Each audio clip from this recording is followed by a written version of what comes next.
Il s'appelle Jean-Marc Dumontet, il est directeur de théâtre. Et ces dernières semaines, les médias mainstream se l'arrachent. Attention, il ne fait pas le tour des émissions culturelles, mais des matinales et des émissions politiques. Et pour cause, il est un des infatigables avocats médiatiques d'Emmanuel Macron. Il est marrant, Jean-Marc Dumontet.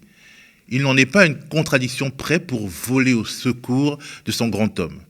3 jours après le second tour de la présidentielle, il était sur le plateau de RTL et se posait en 10 heures de vérité, en ami qui sait déplaire au monarque présidentiel, loin de toute passion courtisane.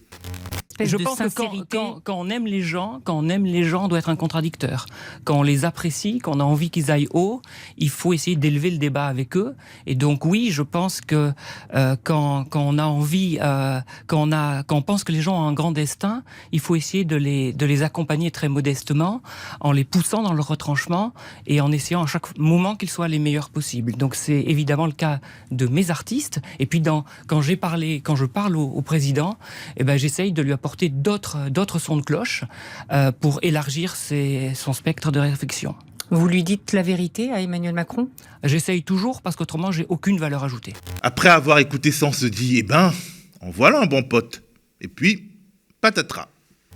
D'arrogance. Vous en avez parlé, par exemple, avec lui ? Vous lui avez conseillé des choses ? On en a souvent parlé parce que vous savez que les petites phrases étaient très controversées.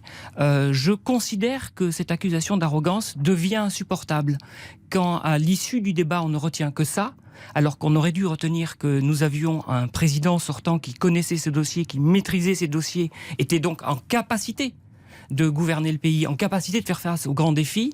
Je trouve que c'est un grand appauvrissement de la réflexion et je trouve que c'est une antienne assez désagréable, au fond, anti-élite primaire, et on a besoin de gens qui savent, qui connaissent leur dossier, on a besoin de gens compétents, on a besoin de gens qui sont capables d'affronter le monde, et donc ce permanent procès d'arrogance est insupportable, parce que je pense que Emmanuel Macron est un homme courtois, vous le voyez.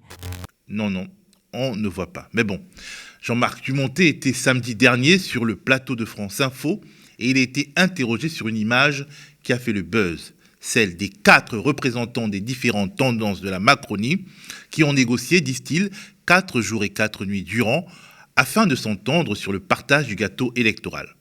Si l'image a fait le buzz, c'est parce que le quatuor de tête de la Macronie est très très masculin. Vous, l'homme de scène, cette image, comment vous l'avez trouvée ? Ça manquait terriblement de femmes, non ? C'est pas la meilleure. Dans les nominations qu'il y a eu pendant ces 5 ans, notamment dans les théâtres, il y avait une obsession de la parité. Et elle est nécessaire et on doit véritablement... Mais autour d'Emmanuel Macron, là où on fait les arbitrages, les lieux ultra-politiques, ce ne sont que des hommes. Il y a beaucoup d'hommes dans la classe politique aujourd'hui. Quand on vous dit que notre merveilleux guide a tous fait vraiment tout ce qu'il peut, quel peuple ingrat, comme dirait son papa. Jean-Marc Dumontet sait se montrer impitoyable, mais quand il s'agit de l'opposition, et bien entendu du très très très très méchant Jean-Luc Mélenchon. Il y a sur la question de l'état de droit chez Jean-Luc Mélenchon de très graves entorses. Regardez à nouveau les images de sa perquisition, c'est invraisemblable. C'est invraisemblable. Quand on est élu, on n'est pas au-dessus des lois. Il n'est pas républicain pour vous ? En tout cas, que ce soit sur les contre-pouvoirs, la presse ou la justice, il n'a pas une attitude respectueuse par rapport à l'état de droit. Seuls ceux qui ne connaissent pas le background de Jean-Marc Dumontet peuvent l'écouter parler d'état de droit et de justice sans tiquer. En effet, dans une république exemplaire, le directeur de théâtre macroniste aurait dû être mis en examen. Il aurait pu être lui-même perquisitionné. En effet, à la suite de l'élection présidentielle de 2017, il a été impliqué dans une affaire de sous-facturation étouffée dans l'œuf. Au centre de la polémique, 2 de ce théâtre. Écoutons ce qu'en disait à l'époque le quotidien L'Alsace. Emmanuel Macron aurait profité de rabais de l'ordre de 75% pour 2 soirées organisées sur la scène de théâtre parisien, le 6 février 2017 à Bobino, puis le 8 mars au Théâtre Antoine, indique France Info. Le 8 mars 2017, le Théâtre Antoine a été facturé 3 000 € au candidat Emmanuel Macron. Le 6 février à Bobino, l'équipe de campagne a déboursé le même montant. Or, selon France Info, ce type de soirée est habituellement facturé 13 000 € TTC. Contacté, Jean-Marc Dumontet a affirmé qu'En Marche avait surtout bien négocié. Ils m'avaient bloqué plusieurs dates, j'avais un peu râlé. Finalement, ils sont revenus vers moi à la dernière minute, au moment où ils pouvaient négocier.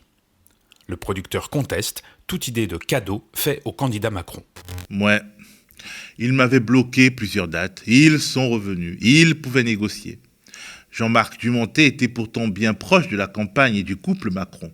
Comme cette petite vidéo le démontre, une vidéo tournée à la fin d'une soirée organisée au théâtre Saint-Antoine, notamment contrôlée par Jean-Marc Dumontet. Merci aussi Jean-Marc Dumontet. Je ne sais pas où est Jean-Marc, qui nous a accueillis dans ce théâtre. Où est Jean-Marc? Jean-Marc, merci. Magnifique théâtre Antoine. Jean-Marc et Laurent Ruquier qui ont ce théâtre. Merci. Aujourd'hui, Jean-Marc Dumontet reconnaît sans gêne avoir été impliqué dans la campagne 2017 de son client, Emmanuel Macron. Le Champ de Mars, l'arrivée avec les enfants, le soir de la victoire, tout ça. Non, c'est pas moi du tout. Vous n'y êtes pour rien. Non, c'est pas moi du tout. Il a heureusement une équipe qui s'occupe de ça. J'ai été extrêmement présent en 2017. J'ai essayé très très modestement de contribuer à chaque fois qu'il aurait pu me le demander. Mais ça s'arrête là. Il faut arrêter de fantasmer sur les rôles des uns et des autres. J'ai été extrêmement présent en 2017. Ah ouais, notamment en faisant des ristournes tellement exagérées qu'elles peuvent être interprétées comme du financement illégal. Écoutons ce qu'en disait Jean-Christophe Picard, président de l'association anticorruption Anticor, en juin 2018. La commission semble complètement dépassée, a réagi ce jeudi Jean-Christophe Picard, le président de l'association de lutte contre la corruption Anticor.